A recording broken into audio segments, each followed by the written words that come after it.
Hey everyone, today I'm showing you how to share your screen on Google Meet.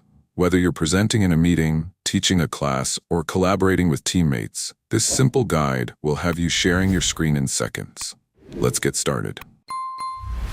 Step 1. Join or start your Google Meet meeting as you normally would. Step 2. Look at the bottom of your screen for the meeting controls bar. Step 3. Find and click on the Present Now button. It looks like a rectangle with an arrow pointing up. Step 4. A pop-up menu will appear with 3 options: your entire screen, a window, or a tab. Step 5. Select which option you prefer: entire screen for sharing everything, a window for sharing just one application, or a tab for sharing a specific browser tab. Step 6. Choose the specific screen, window, or tab you want to share from the thumbnails that appear. Step 7. Click the Share button to begin screen sharing. A red border or indicator will show what's being shared.